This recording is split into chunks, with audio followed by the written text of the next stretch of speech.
Hello, Emmanuel. Good afternoon.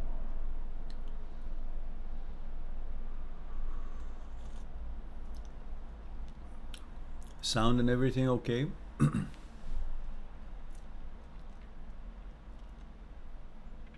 Hello, Kriti. Good to see you here.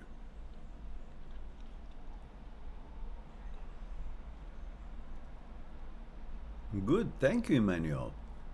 And you? Ah, Jack. Long time no hear. How have you been? How's Army treating you?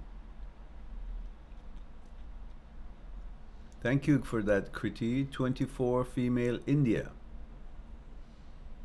Good, Emmanuel.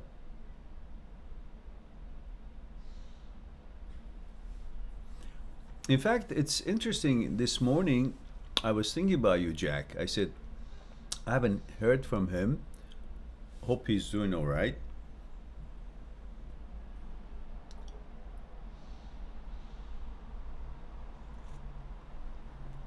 Yes, Army can change you, man. Tell me, how are the changes in you? Thanks for that, Emmanuel. Male 27, Boston.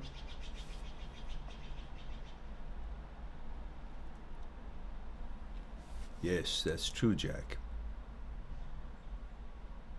Sure is. Toughens us up a little bit for the unfair world.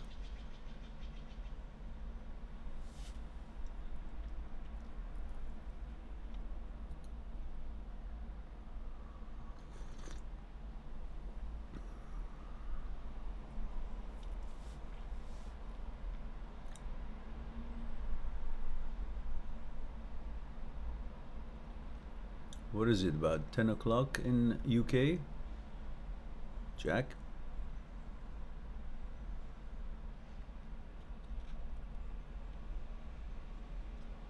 Or is it 9?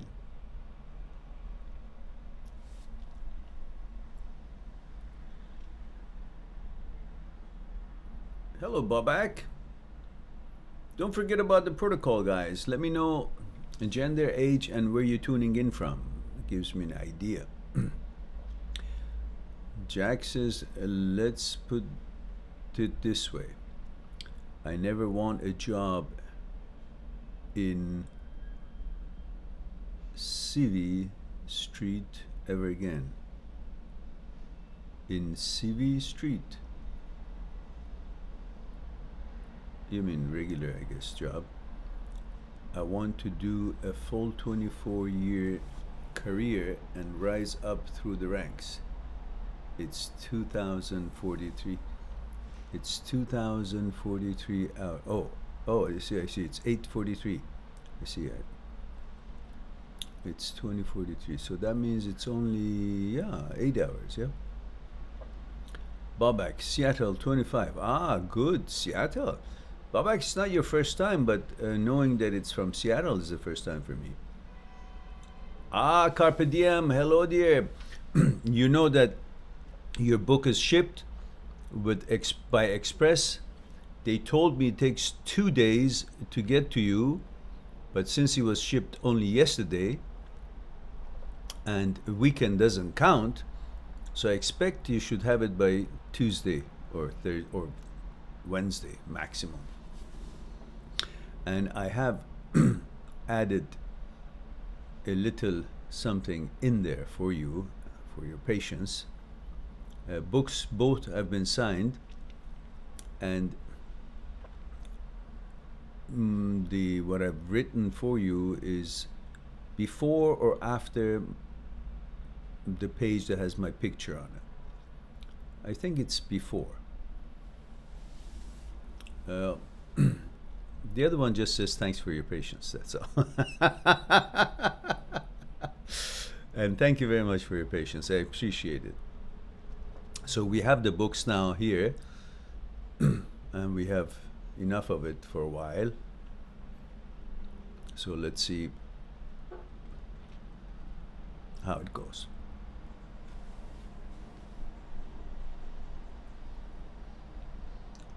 But it must be what? 3 o'clock in Edmonton.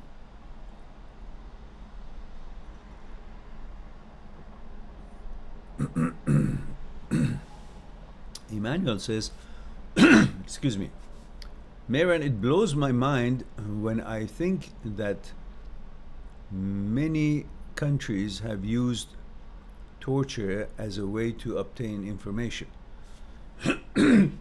Excuse me. What are your thoughts on torture, and most importantly, how can a person be so cruel? Well, unfortunately, human being has never grown to anything more than what it was 1,000 years ago. Yeah, we dress differently. We think we are more civilized. We've invented lots of gadgets and apparatus for comfort. We've created certain kind of organizations for us to all join, which further separates us from each other by just joining, as it would put us supposedly in different categories that we think that would give us psychological security, which the very mere idea of it creates less freedom than we had before we joined, for we get used to the benefits and the feelings that we have, feeling of security, by being part of that group.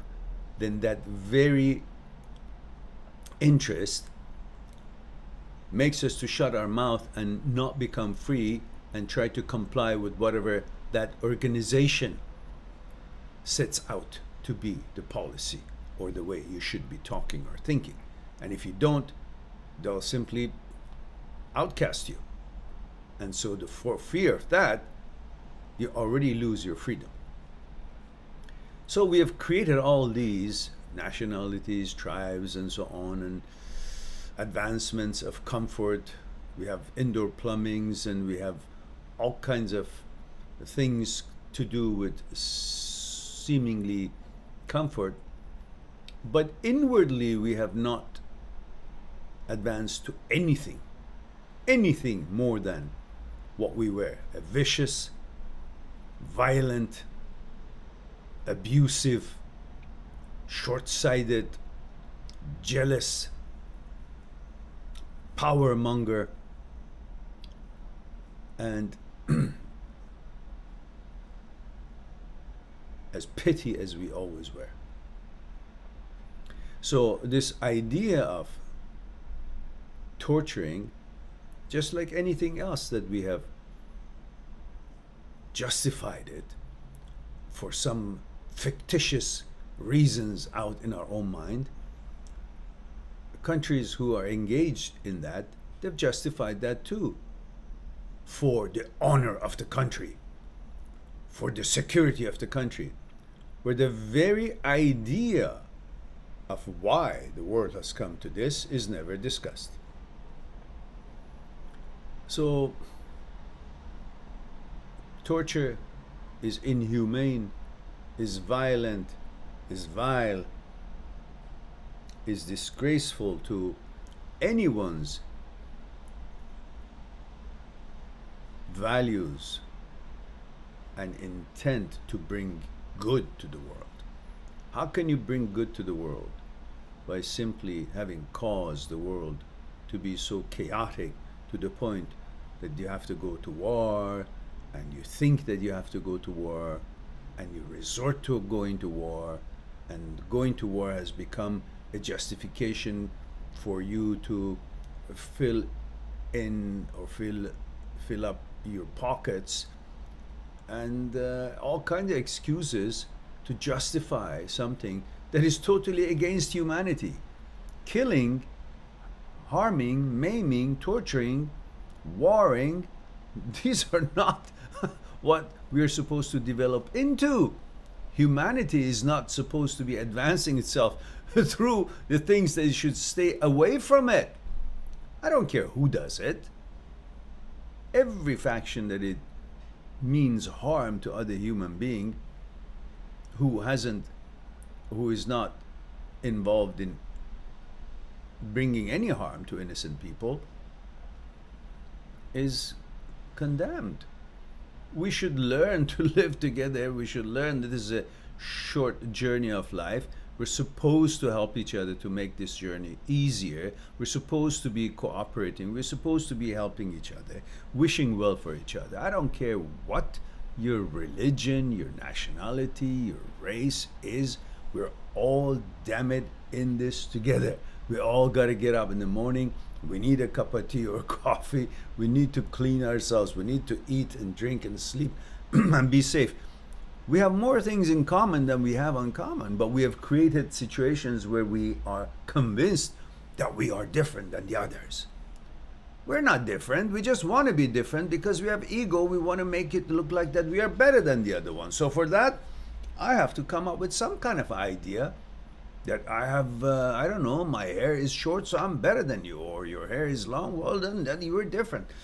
These are just shortcomings of our lack of understanding what the purpose of this life is and what humanity is supposed to be. It's not about you put your tie on, and you have nice clothes on, you come into a nice car, that makes you better than the other people. It's bullshit.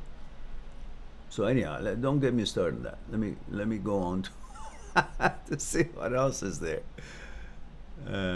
All right. Oh, 1 hour difference, Carpe Diem says. Jack says, a woman said she likes me and wants to be in a relationship with me, but I told her that my army career is #1 priority to me. It has to be, and she isn't happy with that, so I said, leave then. Look. Well, all right, Jack, but army is just another experience we have in life, but it's not the totality of life. Army is part of our life. Our jobs, our interests, our love, our advancements, our learning, all part of our life. You can't substitute one for everything else in your life. You need your job, you need what you're interested in, you need whatever you love. At the same time, you need to eat, you need to drink, you need to sleep. So nothing can be everything, can replace everything. And love, we need love. You love woman, you need woman. So don't sacrifice woman for everything else. Everything has its own place to bring that balance that we are all looking for. So create a balance. That's where the key in life is. Not to force your way onto just because you think army is my life. Okay, that's no problem. That's your life. That's your career. That's what your values are. That's how you get paid. That's how you live. Bring the bacon home or bring the vegetables home. It depends. Bring the bread home.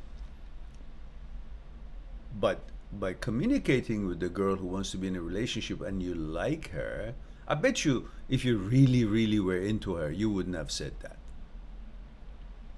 Because you can't create a relationship or start a relationship by trying to let the other one know that what I love is the only thing that matters in this relationship. My job. Every job could be having the same interest that you have for the army. But would you like it if you like a woman and you really want to dedicate yourself to her, or at least build something with her, and she says, well, my job comes first. I'm an IT expert and that comes first. So if you can't take that, go. You say, okay, what the fuck? What's that all about? Aren't we supposed to be creating balance in this life?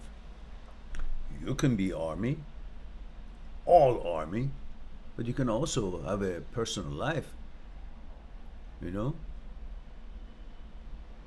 Be tough when it needs to be and be flexible when it needs to be. That's a strength. Otherwise, if you're tough always, you're going to break. Gotta have balance.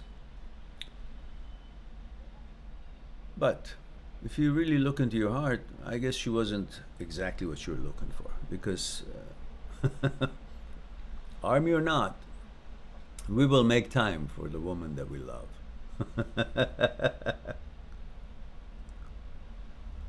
Just allocate enough time and everything in its own place.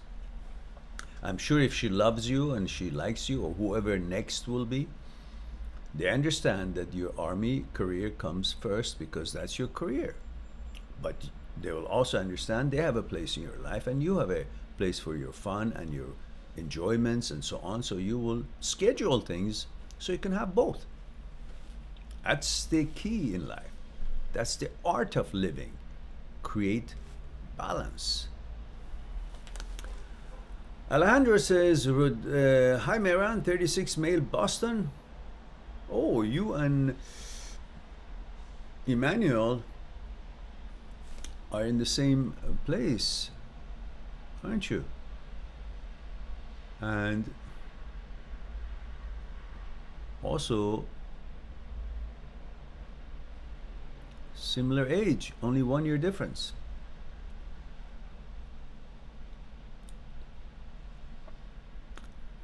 Alejandro says, I've learned that my ex has borderline personality disorder.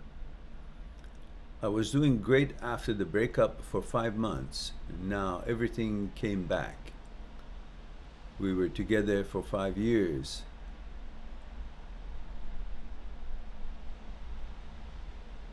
Please help. Alejandro, I don't understand what the situation is. So you were together for 5 years, and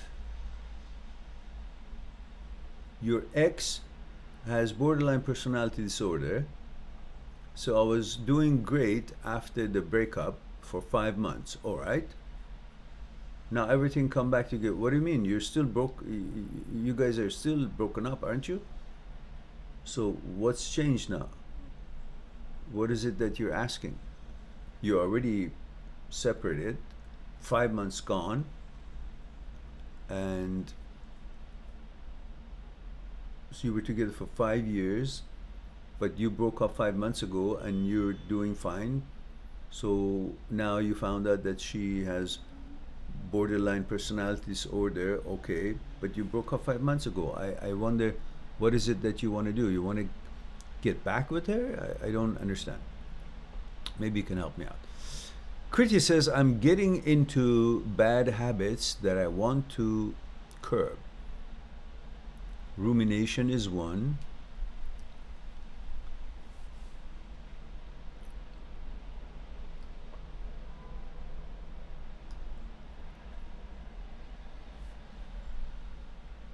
Let me fix this, guys, for a second.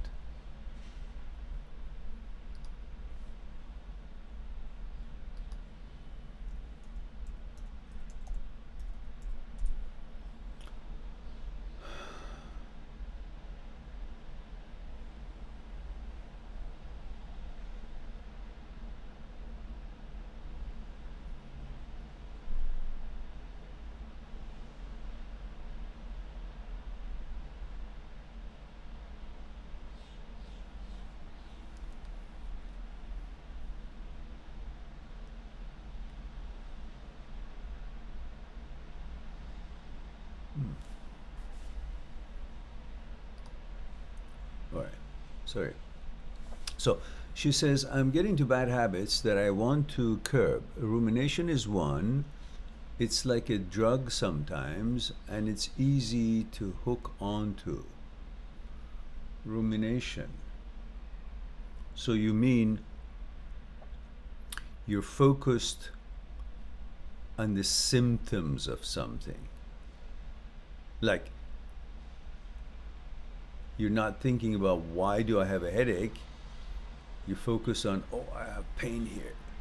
I have pain here. And you're not focusing on what did I do? Was I in the computer too long? Was I angry too much? What did I do that I caused a headache? So you're not thinking about the cause of something. You're just fully focused, paying attention on symptoms of something. Is that what you're doing? And so give me an example of what it is that you do. And she says, maybe some of it helps you realize what went wrong in the past relationship. So it's about the relationship. So you constantly think about, oh, he said this, I said that, and I felt this way, and then I had to do this, or we had arguments, but you're not finding out why you guys were having arguments or hurting each other, or you were just thinking about all those symptoms. Is that what you're saying? I'm just trying to understand. So maybe some of it helps you realize that what went wrong. Okay, some of the thinking about the symptoms, the pain that you went through, to realize that what was wrong in the past relationship. So you think because it was painful, that's the reason that the relationship was bad. Well, those painful things can be painful in any relationship if it comes up. But why do they come up is what you should be focusing. Past relationship, but too much of it stops you from focusing on the present. Well, yeah. Or do you mean rumination, you just are constantly in the past? Let me know what you mean in rumination. Because rumination has a meaning of the theory of constantly focusing on the symptom of something, not the reason why that something exists. And also rumination means you just, going over something over and over, that it's in your memory and it's no longer actuality, but you're constantly in there. So let me know which one is it, so we can perhaps address it. And Kriti says, what do you think is good way not to dwell into things? How do you curb a negative train of thoughts? Good question. I guess I should dedicate some discussions on transient thoughts and why we live in the past. I have a bunch of videos about why we think of the past and never the future. And sometimes we do conjure up things that is happening in the future, but it's never going to happen, or might never happen. But then we see the problem with it and we get scared of it, and then we come to present moment and we try to fix it. We try to bring remedy to something that hasn't happened. And then we wonder why we're not satisfied, and we constantly keep thinking about coming up with the remedy of something that we are fearful of it happening in the future. The problem is that you come up with the remedy, but the happening that you've dreamed up, conjured up, that might be happening in the future, or you expect, or you think it will happen in the future, is never happening now for you to apply the remedy. And since you cannot apply the remedy, whatever it is you thought is the solution, you cannot apply it because that thing has not happened yet, then you're never satisfied, and you constantly continue looking for the remedy and thinking about that thing, because you never have the opportunity to apply the remedy that you come up with, because that thing is in the future supposedly. It hasn't happened.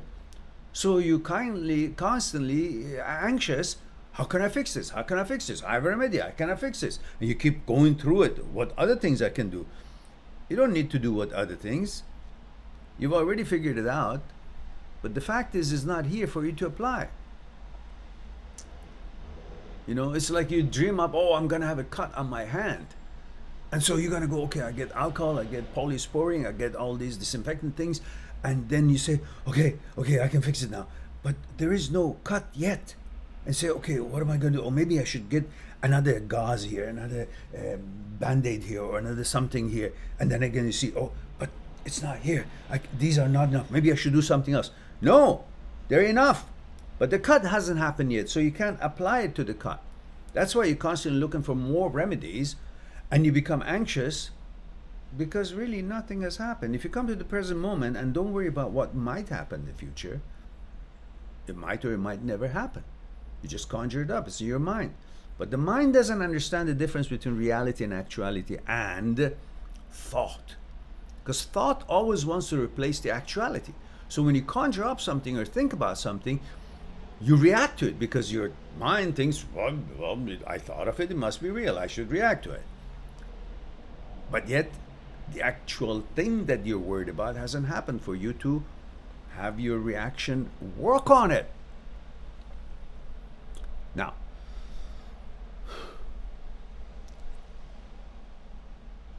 you ask, do you think is a good way not to dwell on things? Well, you go into your memory. Well, I don't know if you've answered my question or not. Let me just check it out before I go further. Otherwise, I have to cover the whole thing.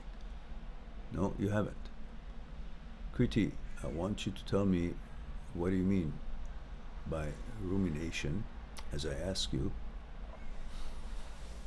Is it because you keep thinking about what happened in the past? Just dwelling over it? And the reason you do that is because we are not satisfied with the way we handled something when it happened. So we constantly go into our memory and try to fix it.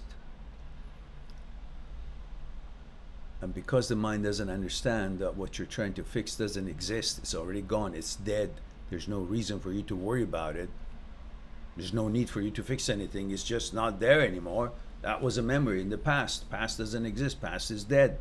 But you go into the memory because when you think about the pictorial events that reminds you of how things were, there are emotional files with it that comes along, and you feel the same as you did then when it was happening. And now you're trying to actually go in there and fix that. The way you were not satisfied, the way you handled it, now you want to handle it in a way that you would be satisfied, so you wouldn't have those emotional files come back to you. So you constantly go in there, you think that you're making a difference. There was a question that, along the line of the same thing, Teresa asked me, I guess today, through a message, that was discussing, what was it that she was asking?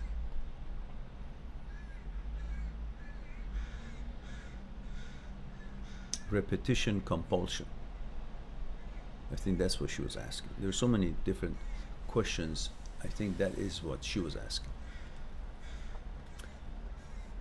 And she was wondering why something that was painful, she keeps doing it again and brings it to her relationship. Like if it was a abusive childhood that she had with her parents, even though it was abusive, but she uses that and to repeat the same, bring about the same situation in her relationships, abusive relationships. One reason that we do all these things is because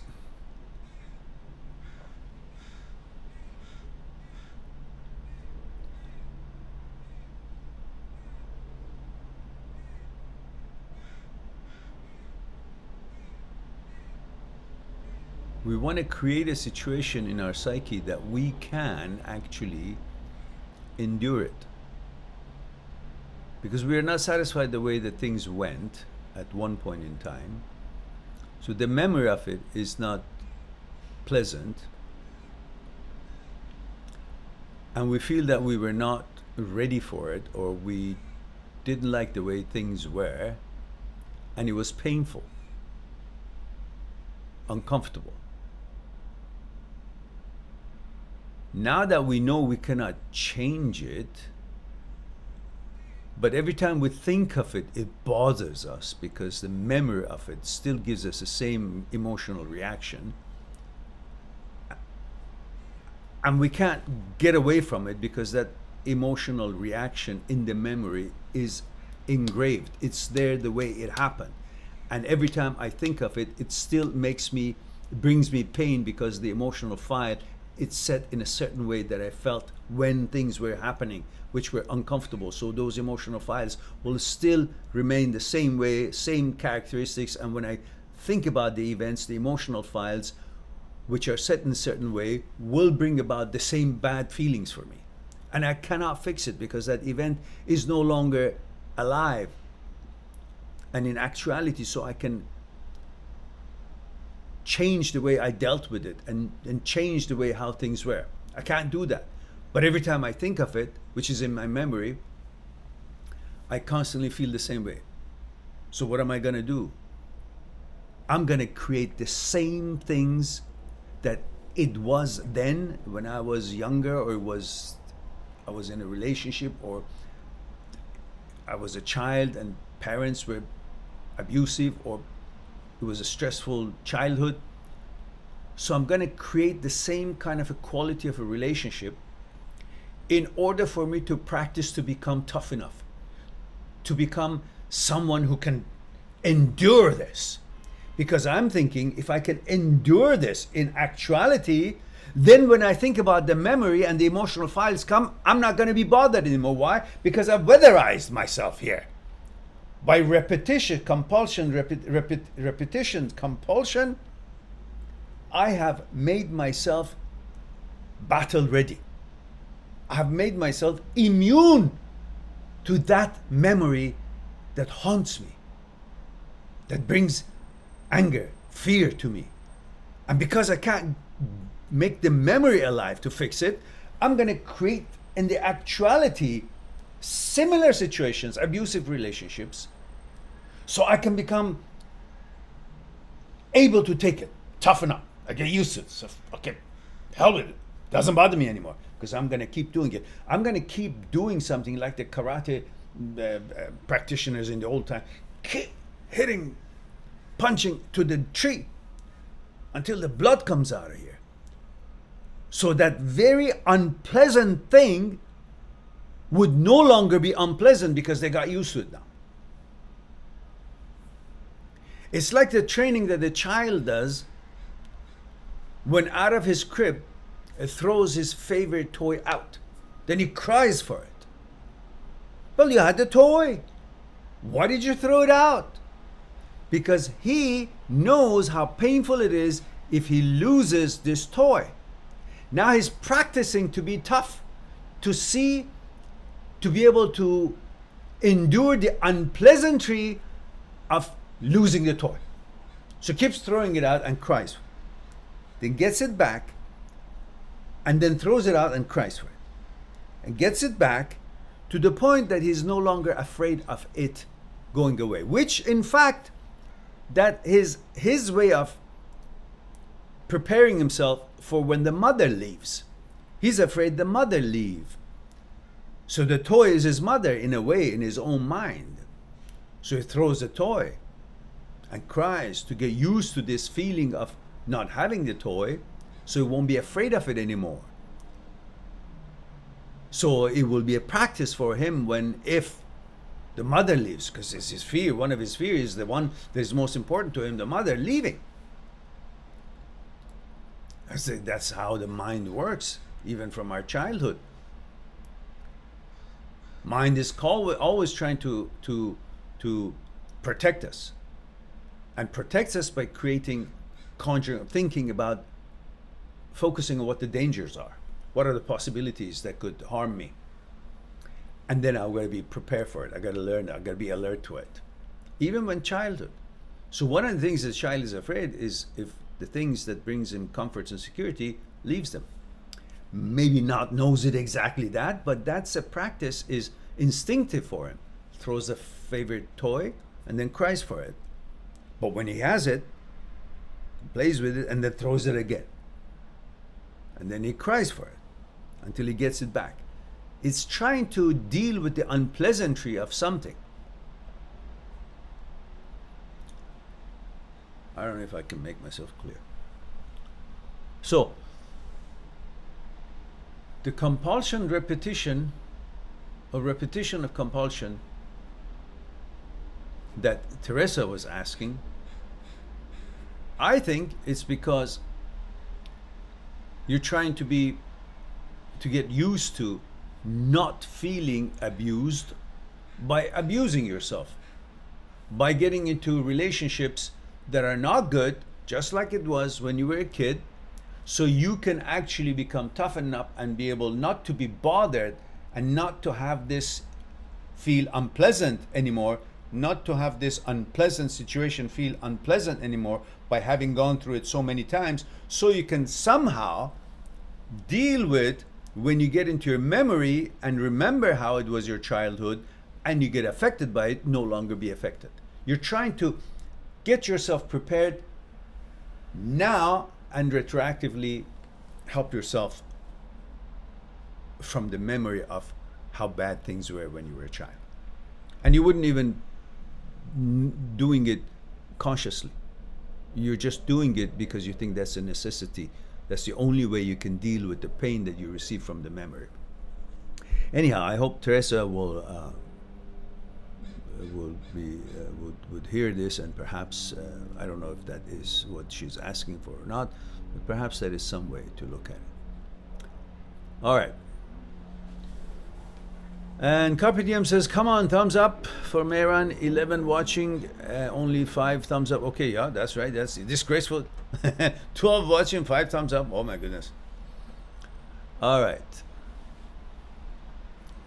That's right. Click that button. Only takes a second. There we go, Adam.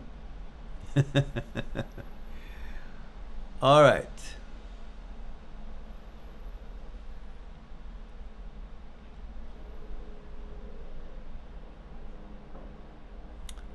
Emmanuel says, I live in Dorchester, Alejandro. Where do you live? All right, they're talking together. That's good. Alejandro says, once I've learned she has bipolar disorder, it feels like I'm in an early stage of the breakup. I was doing great for months. Yes, we were together for 5 years. It's been 6 months of no contact. I thought I was over her. Well, I don't understand. Why should you not be over her if you were over her? Just because you found out that she's bipolar? So sorry, I'm at the gym. Okay then. I guess we can talk later. Because I don't really understand what brings it back that 5 years together, 6 months off, and you're doing fine, and suddenly you have heard that she might be bipolar, and then that makes you that changes your situation after breakup. I am not so clear. Maybe because you're in the gym. So Emmanuel says, what would you say are the main differences between you and the psychologists? Would you agree that the difference may not be so big? I don't know. I just know that I'm not a doctor, I'm not a psychologist, I'm not a psychiatrist, and I don't want to present myself as that because I don't want any misunderstanding. I don't want to replace anything, and I want to make sure that anyone who needs to speak to a psychologist or a doctor of that sort, go and see them. I'm not claiming to be a psychologist. I'm not claiming to be a doctor. So I want to make sure people are not misled. What I say here is based on my research, based on my personal understanding of how life works, my experiences. I'm almost 64 years old. I've learned a thing or two. I've researched a thing or two. Some of things for years, some of things I taught for years, I learned for years, researched for years. It might be helpful to some people, but I have no claim, and I don't think, Emmanuel, I should compare myself to academic psychologists because I don't know what they know. Kriti says, it's the symptoms, yes, thinking about how and what went wrong. How I was hurting in the relationship and even after it. When I was in the relationship, I was able to fight it to love the other person. Now I have nothing to fight for. So I feel stuck with the sad thoughts. Oh, so it's a fight that you want. You want to cause. It's not that the person was the right person for you, but you got conditioned for the fighting for something. Even if it was unpleasant, but fighting all the time. You condition yourself.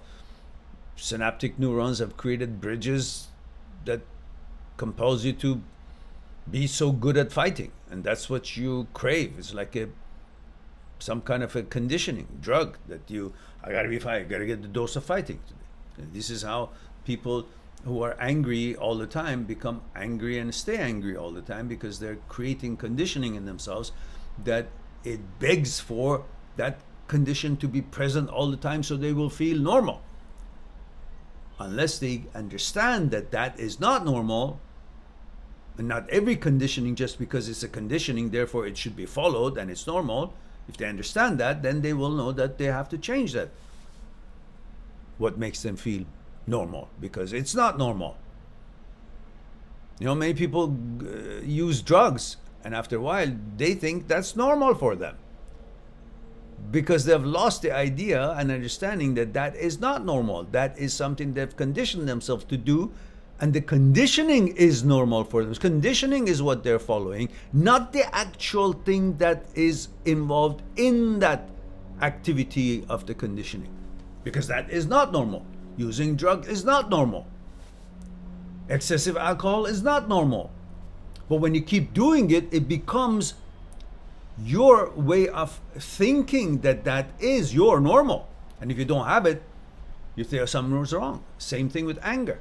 Same thing with other things that you do that is not positive. All right.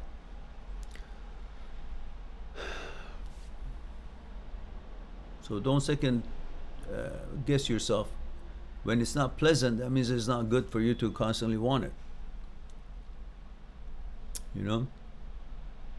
Anything you do enough of it, eventually you will justify it somehow, and you will find some pleasure in it, and then you will think that, well, that's good. When this very thing that you've tried for the first time, you didn't think it's good. You said, oh, that's shit, that's not good, I don't like it. But you put yourself in the condition, because one of the characteristics of human being is that we adapt. We adapt to almost any situation. We have that capability, including the things that are not good, and what we work ourselves into it, knowing or unknowing, focusing on some kind of a pleasure, some kind of reason, some kind of justification, and keep doing it to the point that you think it's my normal, it's okay. Which that very thing at the beginning was totally out of question. Never okay. I give you a simple example. It's not as extreme as what I was talking about, but for the first time 40 years ago, I tried in a Chinese restaurant. I tried chicken feet, and they brought the chicken feet. I was with my friends, and they were used to it. So I said, okay, they brought the chicken feet, and it looked gross. It looked like the chicken feet with the nails sticking out of the thing. It looked gross. And that very gross thing, I tried to nibble on it. It was gross, smelled gross, and tasted gross. But next time we went to Chinese restaurant, we were having our things, and at the end it was like a delicacy. So the chicken feet came off the table. And I tried it, and it wasn't pleasant. It wasn't gross, it wasn't pleasant. And the third time we went in there, after the food, the chicken feet came on table, and I tried it. It actually wasn't that bad. And the fourth time, I actually thought it was pleasant. Fifth time, I asked for it. I ordered it. Even when I went there alone, bring your chicken feet. at the end. So you can condition yourself into something that is totally vile and this and gross, and then you kind of justify it, or in this case, get used to it. The taste, the smell, and all that, and becomes a little bit of I'm actually pretty good. Anyhow, so you can see how one can work oneself into something that one would never have thought it would be something that one would want to do. All right.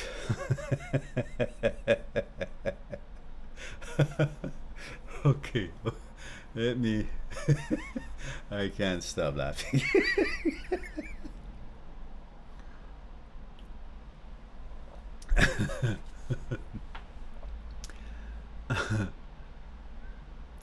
Carpe Diem says, Mehran, I wanted to give you a super chat, but it's in USD. It did not allow me to contribute. Oh. But you're in Edmonton, aren't you?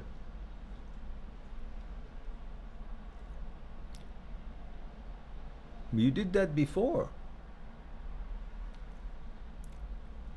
I don't know, Adam. Thank you. You want to support me. I appreciate that very much.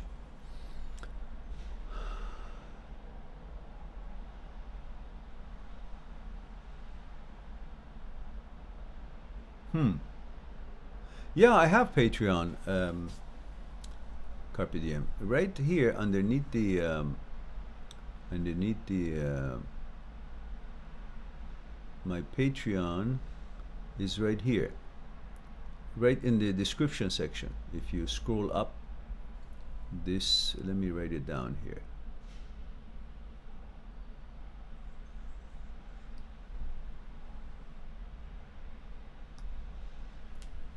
I think Control C is the copyright. Let me see. Maybe I can put it here.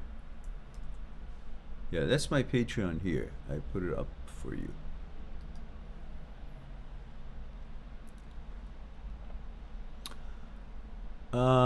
Okay.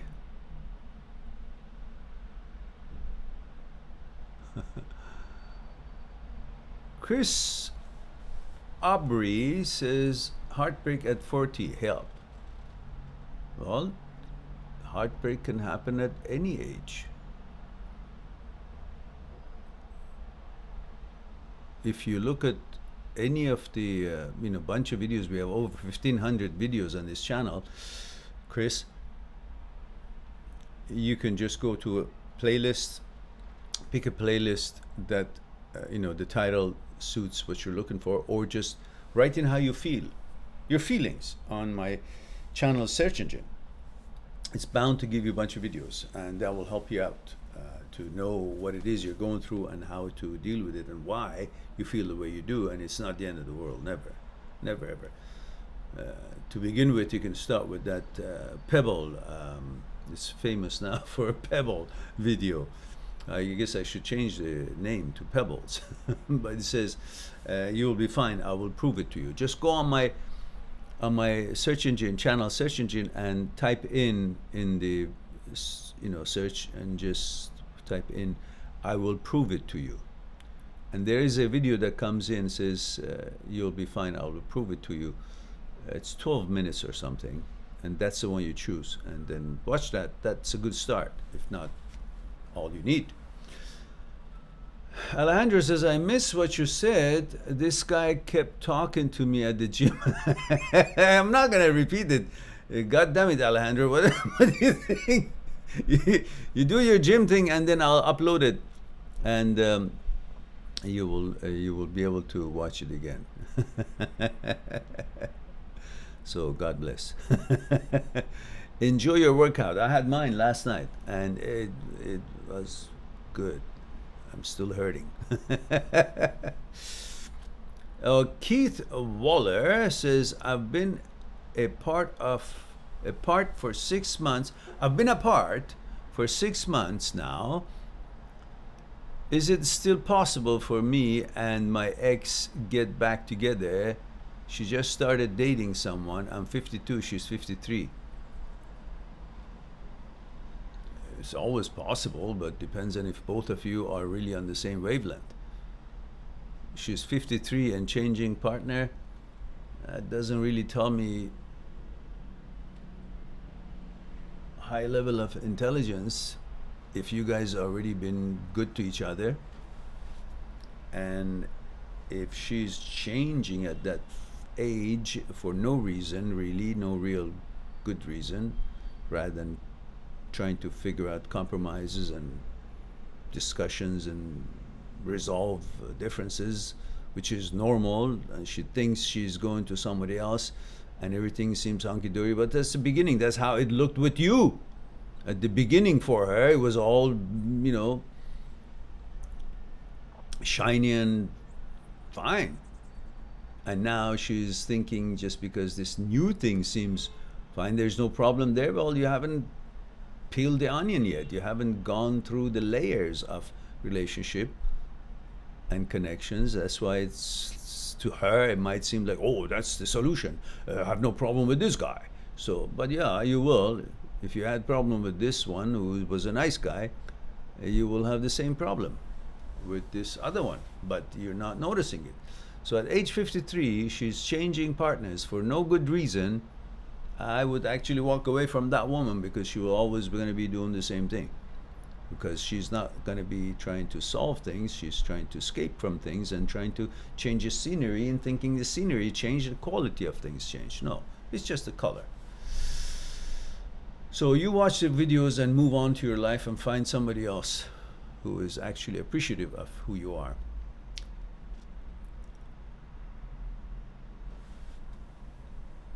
Keith. Jeremy. Jeremy says, no thanks to chicken feet. Yeah, I know. That's what I said. But you get hooked on it. So be mindful of what you get hooked on. Kriti says, the chicken feet always makes you laugh equally hard. Good to see. Yes, it does, doesn't it? The relationship felt like chicken feet to me. Ah, there you go. So now don't get used to it. Just stop ordering it and move on to more delicious things like dim sum, hagao, yuchiga, shinjukyu. These are I speak Chinese food. I don't speak Chinese, but I speak Chinese food. So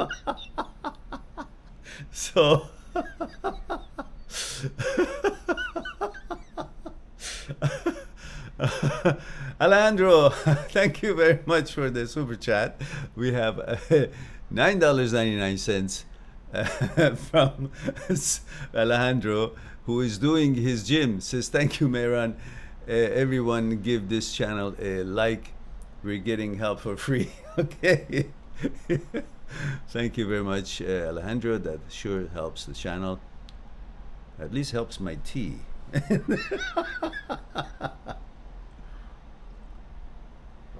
And we have TM. It says, hi Mehran, 34 male Czech Republic. Just wanted to say thank you for being who you are. My pleasure. I can't be anybody else even if I try. So you're stuck with me. No change gonna happen here. At least not after this long. All the changes must have taken place by now. And TM says, wish more people were like you. Well, you know, so do I. All right. Guys, it's 54 minutes and 37. Oh, that's not too late yet, so we still have a bit of a time. But we don't have any more questions at this time. I think we did stumble on some real good question. And Carpe Diem finally found a way to do a super chat. Thank you, Carpe Diem. Your persistence has paid off. But it paid off to me, not to you. Says, thank you, Mehran. You're a great person. I appreciate that very kindly. I thank you very much, guys, for your attention and kindness. Hopefully, one day we'll have 1,400 people on our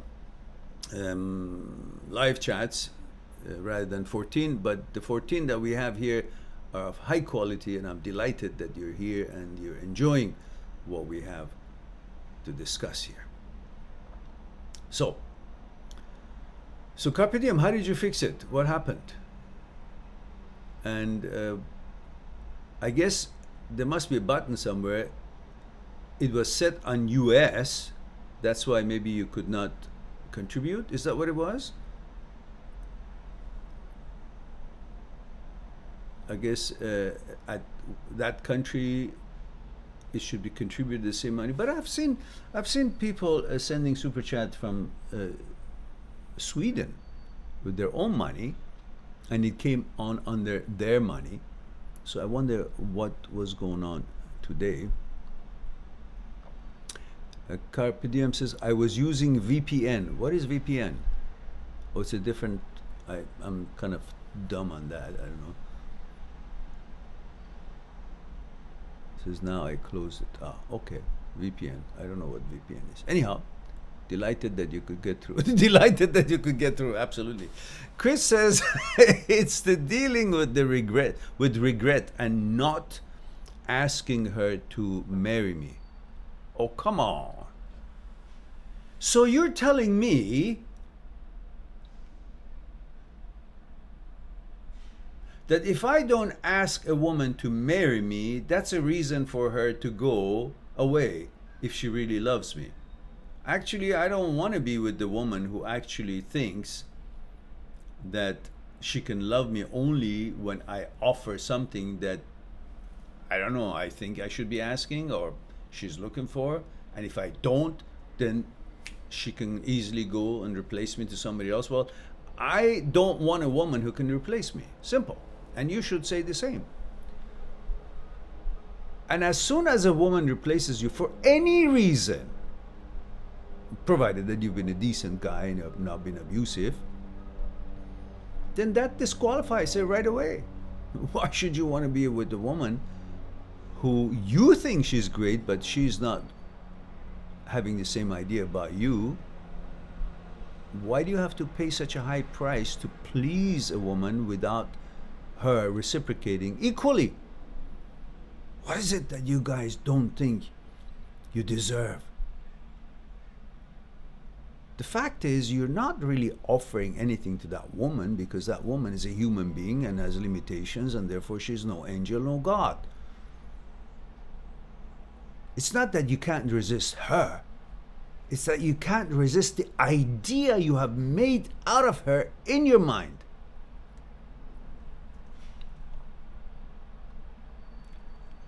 And the idea that you have made out of her in your mind is something that is beyond you. Why? Because you think the fact that she completes the pursuit of your desire for pleasure, that gives her a certain echelon, because in fact, you're in love with your desire. It is your desire that you're in love with, that you want to satisfy. Because you're programmed to think that to please your desire, to satisfy your desire, to accomplish pursuit of your desire is what brings you happiness, because it leads to pleasure, and pleasure is what you're seeking. So therefore, fulfilling my desire leads to pleasure. Pleasure is what I like and fluffs my ego. Therefore, that is what I'm trying to accomplish. I really can replace that girl with any other girl who's even better. But you don't, because you're after, and you're so close. See yourself, I'm almost there to fulfilling pleasure, which fluffs my ego, and then everybody feels good, and also saves me from being fearful of losing her. Because there's many elements in here that you want her. Desire for pleasure. So you got that. Now your ego is fluffed because you fulfilled your desire through arriving to pleasure, and you feel good. And then you feel good and your ego feels, oh, good, you did what I wanted to do, what I wanted you to do. Ego says, because ego thinks ego is you.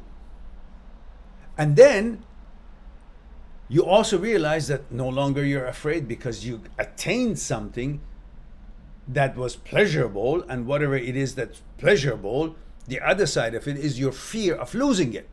So fear has a lot to do in you pursuing your desire. So all of that you're doing for yourself, for your desire, for your ego and for your fears, to hold back their wrath on you. It's not that she's all that and she can't be replaced. It's because you're really hungry for feeling, I satisfied my desire through pleasure. My ego is happy. My fear is gone. And I gotta keep it up. That's why you're always anxious, because you're always fearful of losing something that you want. And then you translate it to think that she's the perfect one. No, any of these girls who can meet your standards can be perfect girl, but you can't see it that way. You never see it that way, because you're in love with your desire. This is what we're in love with. Fulfilling our desire is the love of our lives. And we think we're actually in love with someone who is not necessarily loving us back. If they're loving us back, then you have a relationship. But if they're not loving us back and you still want it, it's because you're in love with your desire, not them. All right, let's see.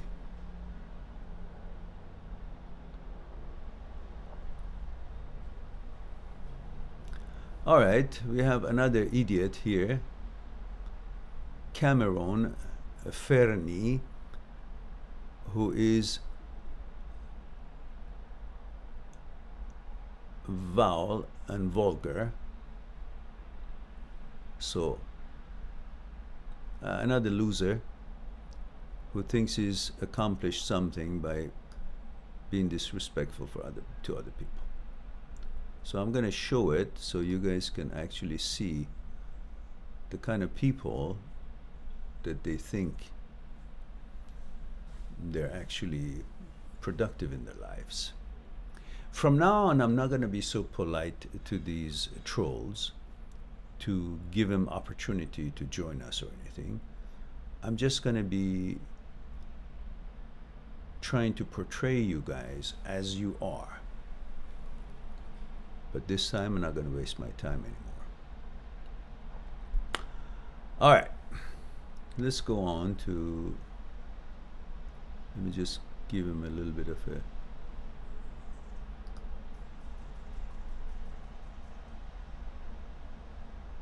timeout here to let them go. And Peter here, I don't know what that is.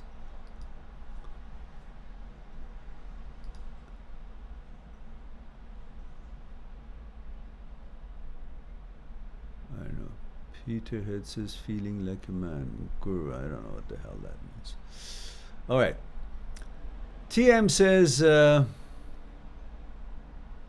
oh, Peter is also an idiot. So let's give him a little bit of a timeout too. You know what you guys are doing, Peter and this other fellow? You are actually expressing your own shortcomings and problems. Exact things that you said here, it means that is what you are really deprived of. So you better go and get some exercise and find good friends, have good role models, and change your lives. It's time for you to go home and rethink your life.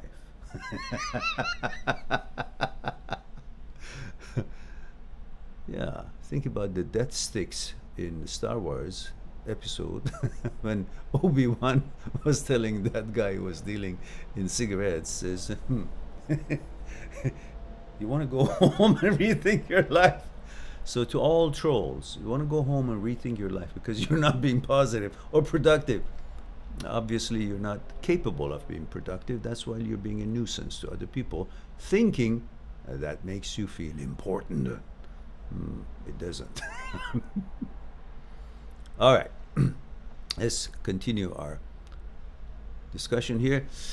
TM says, Mehran, today I realized the reason we all fall is because we don't appreciate ourselves enough and look for appreciation from someone. Duh! Hasn't it been something that I've been saying from 1500 video ago? You just came to it. Damn. And he says, but guys, Mehran is right. Of course I am. Gee. If you can appreciate your own space and achievements, then the rest comes. Dean Brown. What the hell does that mean, Dean Brown? Everybody look at what Dean Brown says. I don't know what that means, really. Dean, I think you need to also go home and reevaluate your life. What are you doing? What is this? What does that mean? Keith Walker says, thank you. It really helped me a lot. What you said made perfect sense. Yes, it does. And thank you for being here. I'm glad that you could see it through. Carpe Diem says, Mehran, will you be free to chat after this live chat? If I finish by 2, it's a Saturday. And last I looked, I didn't have a date or anything today, so I might be able to. Have you booked an appointment already? Because I can be available, but just give me about half an hour to just stop talking. 20 minutes. And then I'll be ready to go. Yes, I could be. Because Saturdays usually I don't take appointments. It's just the day to goof off, hang around, do things other than this. But so today, no, I don't have any other appointments. I can accommodate you if that is what you would like. Yes, of course, sure.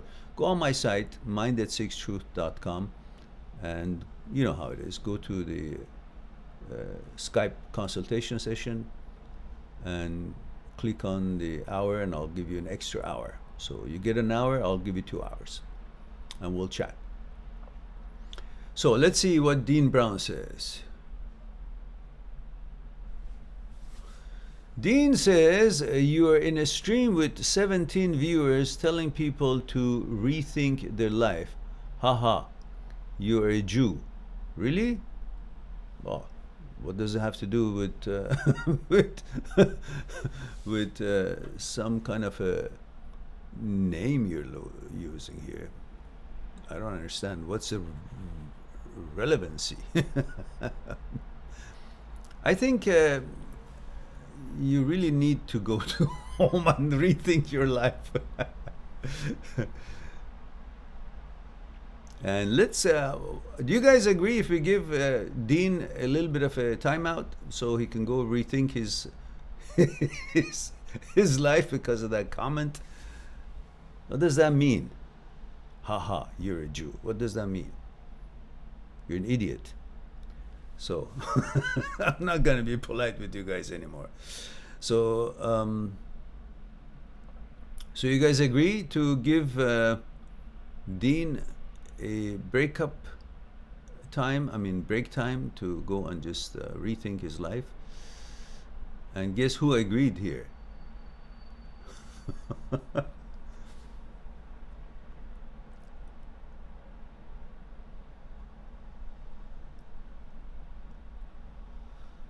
All right, so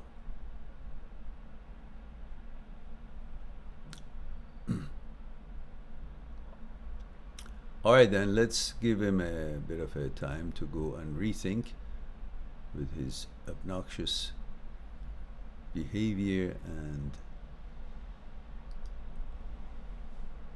I really don't know what you guys accomplish by these nonsense. Okay, wasting our time. That's what it is. You think that's an accomplishment?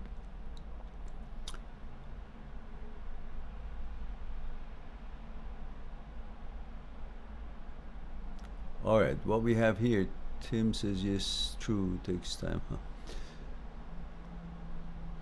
Huh? TM is right, says, Dean, mate, get a life. Why so much hate? Well, because what we do is a reflection of what it is inside us. So he's full of hate because he doesn't like himself. When Dean doesn't like himself, then he tries to make other people think that there's something wrong with them. He's obviously hasn't figured out his life path, so he's trying to stumble on other people's life paths. That's a typical way of people doing things. So we have TM generously giving us the channel 9.99 pounds. Oh, that is quite a generous super chat, and thank you very much for that. Let's see if he has any specific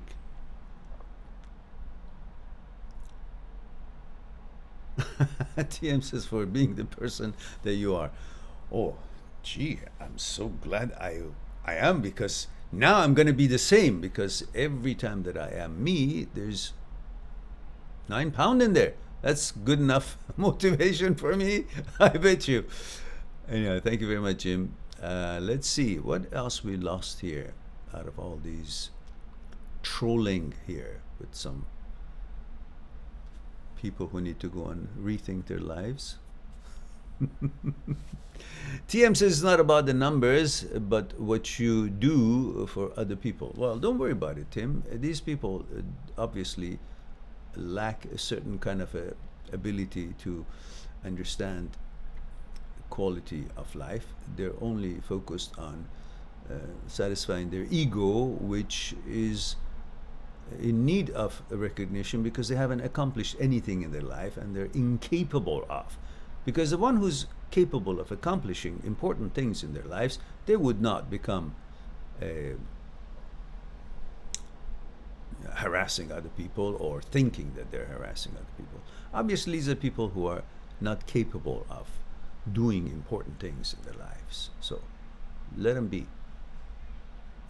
Sherry says, hi, nice to see you. Nice to see you, Sherry.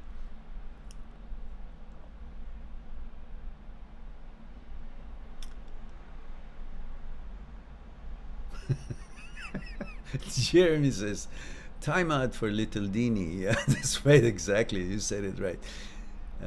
All right.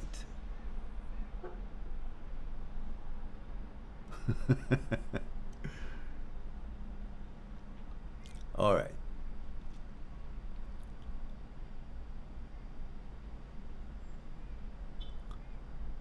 Now let's see. We have Tim in England today. Is oh yeah, okay.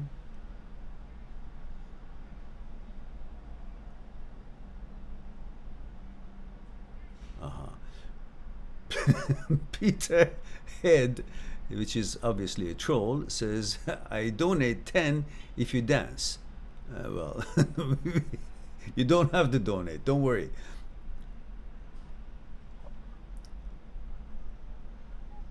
All right, let's give Tim another time out so he can go and enjoy himself and maybe give that 10 to himself and dance for himself. That would be good. Alejandro says, the guy at the gym finally left me alone. I just wanted to say thanks for your help. Just wondering the time for live stream for East Coast US. Well, right now it's almost 2 o'clock here, so it must be 5 o'clock in East Coast. Jesse is here. Jesse says, Mehran, I really want your channel to grow. An idea. Maybe we could sometimes handle our forces and come with idea. A chat specially for helping the channel grow, or sometime ask if someone has idea. Of course, I would welcome your ideas for topics of discussion. So why don't you guys make a comment on any of the videos that you like to watch or you watch, whether this one or any other videos that we have among the 1,500 videos that we have. By the way, we've gone way over. And thanks to you guys, we are over 18,000 subscribers. We are moving up. So if you guys come up with ideas that you like, send them to me as part of your comments. And I will look at those ideas and we'll chat about it. One of the things that we discussed was follow-up of a question that Teresa sent me today, which I think in my opinion, I think it is, the response would be something that could shed some light on her question. I hope she feels the same way.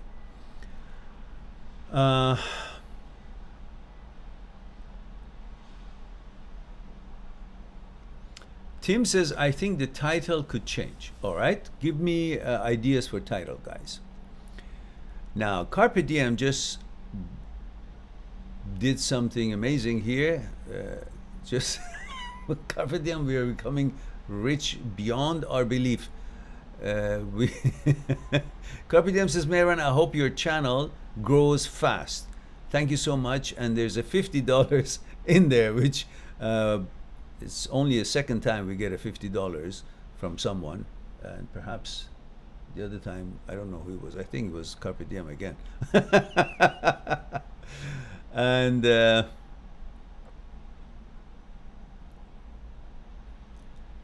Cameron Fernie says, ban Jeremy Ferguson. Really? He's filthy troll. No, Jeremy is not troll. I think you are troll. All right. Cameron, you already know who you are, so don't disrespect Jeremy. Jeremy is upstanding member of our group here. Don't. And TM says, just broke up, no further information. What do you mean no further information? She broke up with you and with no explanation of anything? Is that what it is? Let me give a little time out here to, all right, Cameron.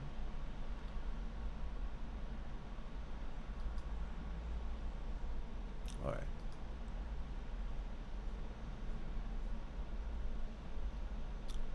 Don't worry about it, Jeremy. He's going to rethink.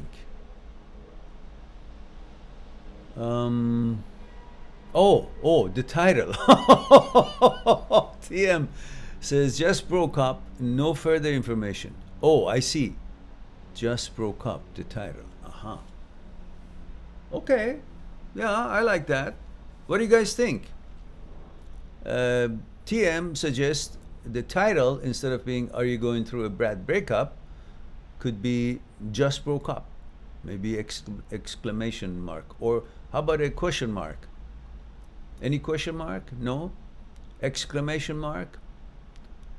Adrian says, hello Mehran, Adrian 40 Romania. Hello Adrian, good to see you here, and good of you to join us. Yeah, what do you guys think about the title for these live talks? For live talks, TM, or for a video? For live talks, I guess, yeah?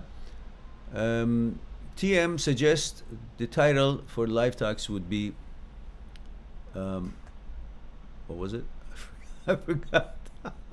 Just broke up. Just broke up.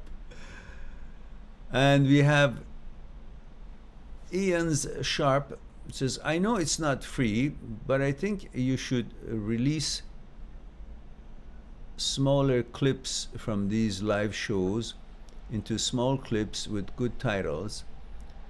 It's how I found you in the first place. Yes, we do that. I do that. I have small clips of the live talks already scheduled through end of October, and I periodically do that. And there are a bunch of them. There's so many good pieces in there because there were so many good questions and so many good answers. I must say that I'm impressed, and I will have them in small pieces. The problem is that the quality is not as good as when I make that particular piece with the good camera. The good news is that I'm trying to have my SLR camera, with DSLR camera, to become the main camera for live streaming. So I've ordered the stuff that I need from Amazon, My son guided me on that, because you all know, I don't know if you know or not, my son's channel is quite successful, and so he taught me how to connect my real good camera as the you know, for the live streaming, so the quality would be good. So when I trim them into smaller clips of one question and the answer to it, and with good title, and Olga always does our beautiful thumbnails that she's helping out, so I'm trying to bring the quality up for these smaller clips. Carpe Diem says, Mehran, can I choose private chat on your site? How can I do that? Yes, you just go to mind.seekstruth.com, mind.seekstruth.com, and you choose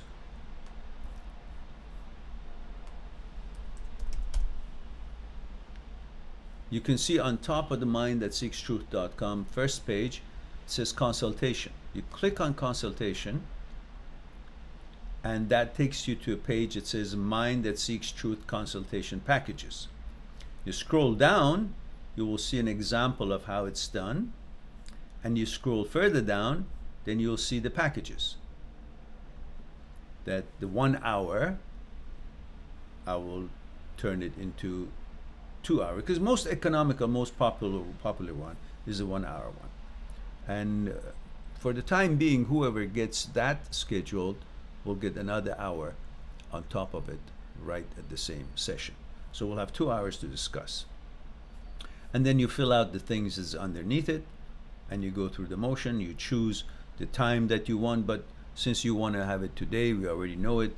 And make sure your Skype address is there, so I will confirm that on Skype with you, and then we will exactly set the time by just back and forth on Skype, which is real time, and then we're set.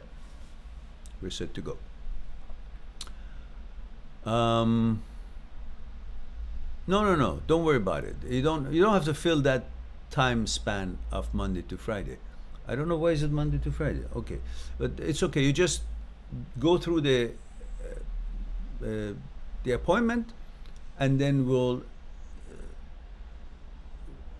hash it out. We'll figure it out on what time is good for you today on Skype.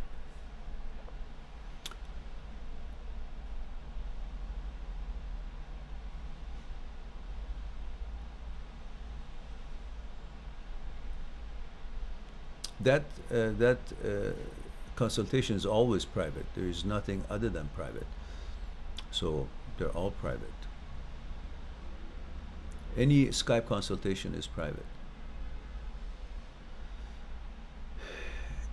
Adrian says,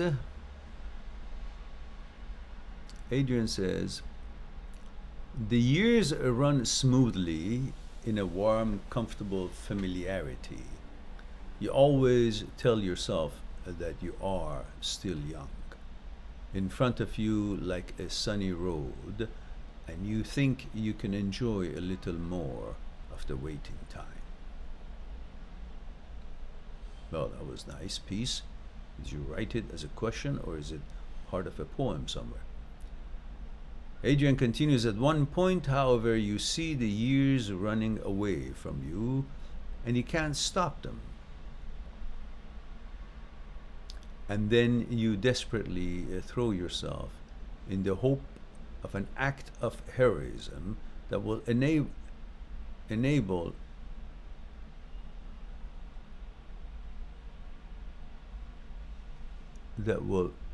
ennoble a dull, missed existence. Okay, I didn't get that part. What do you think about what I have wrote, Mehran? Well, the reason that you feel that that years running away from you is because you're either in the past or in the future.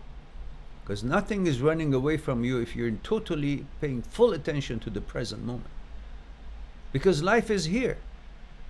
It's not in your memories, it's not in how things were, and it's not in the future, in something you conjure up and hoping for something to change. None of that is in existence. The now represents the past, and the now is what your future is going to be. So doesn't it make sense to fully focus on the now? Because that's the only thing that you can change. That's the only thing that you can live with. That's the only time span that you can fit in efforts. You cannot fit in efforts in the past when you go into marry. You cannot change anything. You can just reminisce and just drive yourself nuts about something that doesn't exist. It's dead and doesn't need any changing, because when it doesn't exist, why would you want to change anything? It's dead. It doesn't need any modification. It won't help it. And it's not a concern. No need to change anything, because none of that in the past is bothering you right now. It could bother you because it's dead.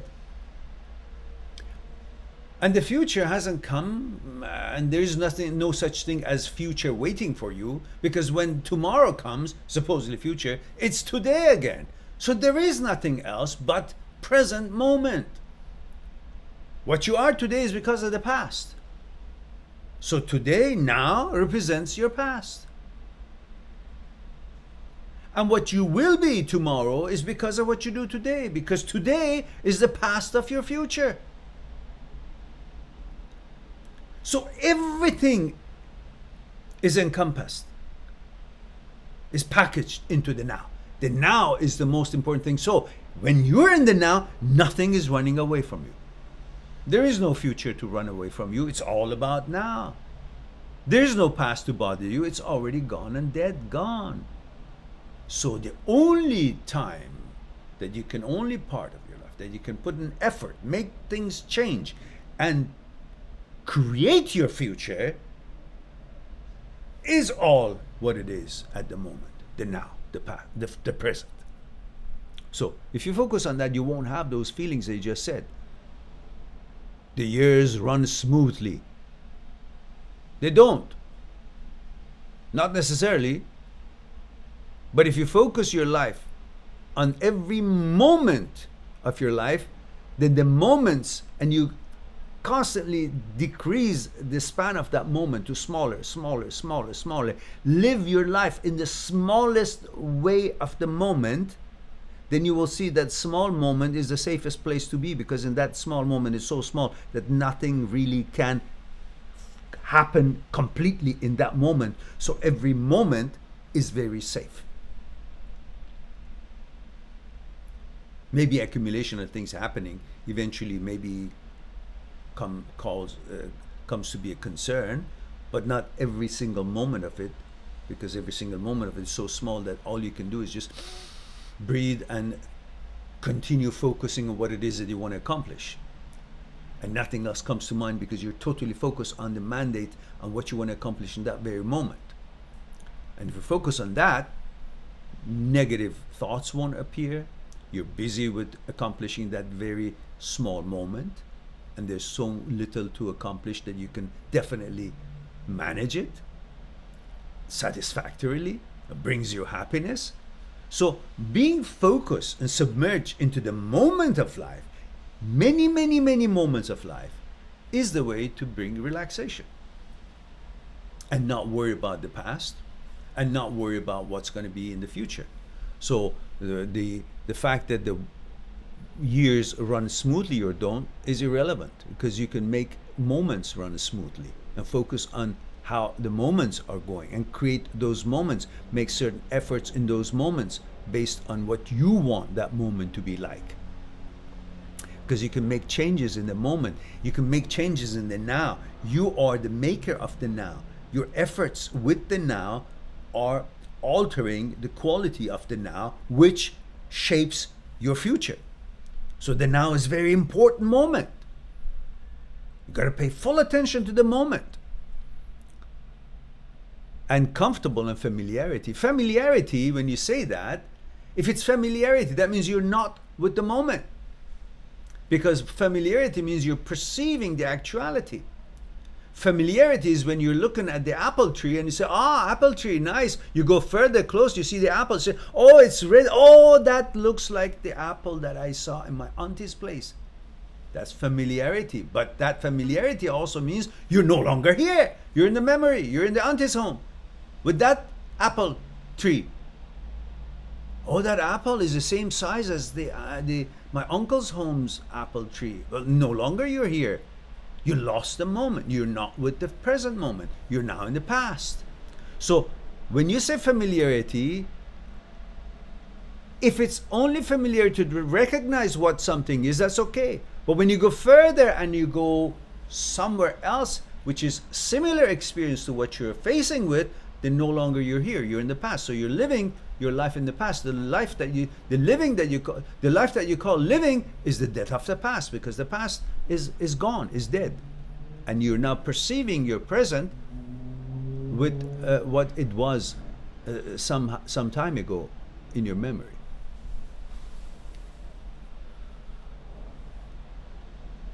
And you say you always tell yourself that you're young in front of you like a sunny road, and you think that you enjoy a little more of the waiting time. Yeah, well, we all do that. But as long as you are doing your waiting time with the present moment, that's okay. You're not wasting it. It's part of life. Sometimes doing nothing is part of life. But if you're fully paying attention to that moment that you're actually goofing off, still you're in the present moment. You will enjoy it more. You are with life. But when you go into your memory or go somewhere else in the future, then you miss life as it is that moment, and you live a second-hand life. Why? Because you're not focusing on how life is at that moment. You're focusing on perceiving how life was, similar situation in the past. So you actually lost being one with that moment of life. You're perceiving life as it was. I forgot the train of my thought.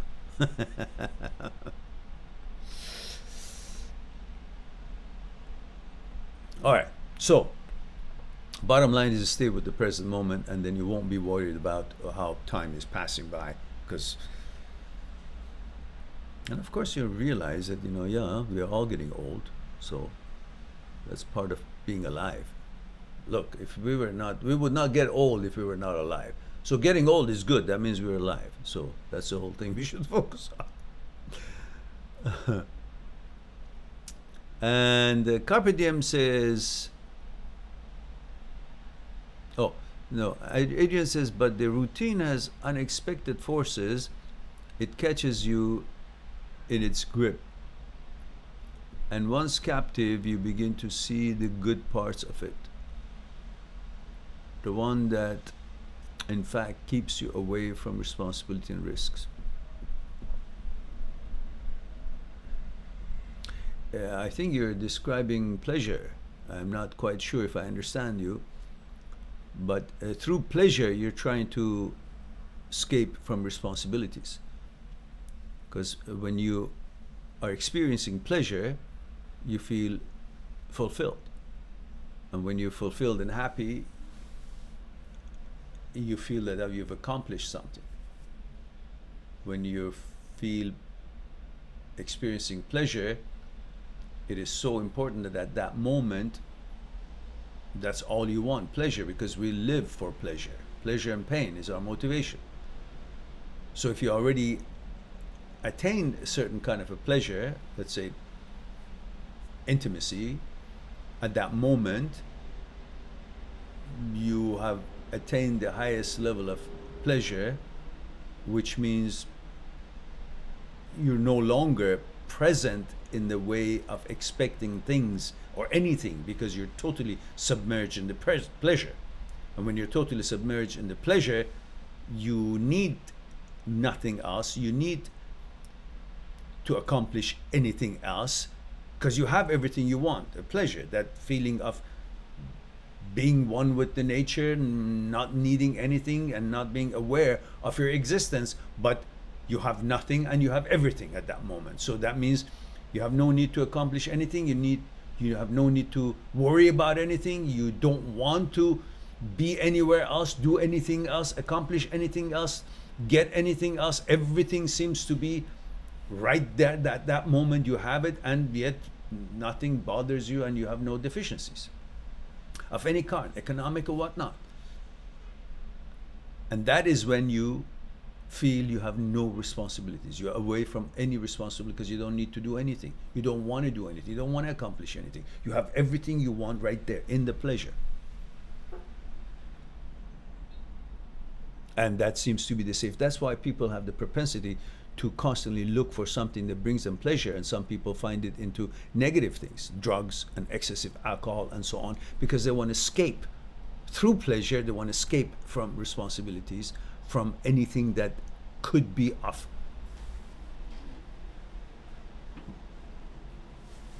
concern. So I guess we can discuss that furthermore a lot, but let's go on because we've got so little time to go for what we want to do. Carpe Diem says, Mehran, I chose Friday. I paid. Hope we can talk today. Yeah, of course. Just make sure you send me a Skype thing, or you have your Skype there. I'm sure you have.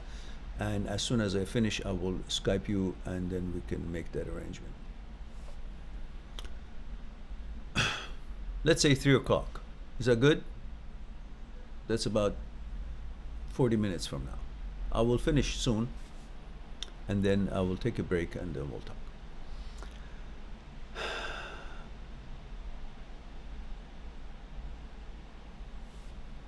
Yeah, no worries. Jeremy, thank you for the super chat. And Jeremy says, peace and love. $5, thank you. Thank you very much. And Keith says, live chat. Keith says, when are you doing your next live chat? Live show, live chat. Well, usually I've been having live chats on Friday, 12 noon Vancouver time, or a little bit earlier possibly, depending. And then sometimes when I'm really in open time, I will have that at 11 p.m. to hit India and Australia and so on. But I don't think that's something I'm going to continue, because not too many people show up from that neck of the wood, even when I do it conveniently for their time zone. So it'll be probably Friday and Saturday like today, and Sunday is a iffy. I may or may not. Depends on my time and what appointments I have or not, or what personal things I want to accomplish on that day.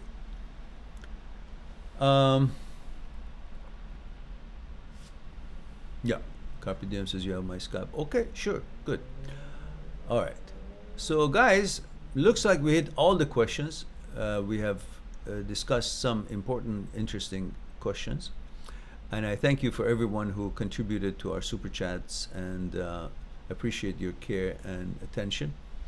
And I enjoyed being with you today. And so it's time for me to say, I love you all. Thank you very much for being here and allowing me to share a time or two and thing or two, an opinion or two with you guys. And look forward to talk to you again. I hope that we could do it together tomorrow as well. But if we didn't, that's all right. We had Friday and Saturday, and I made a mistake this week. I thought Thursday was a Friday, so I think we had 3 times this week already. Thursday, Friday, and Saturday. I was a day behind. So I hope that you will take good care of yourself. So be good to yourself and to the others. And I will talk to you soon. Talk to you later. Bye for now.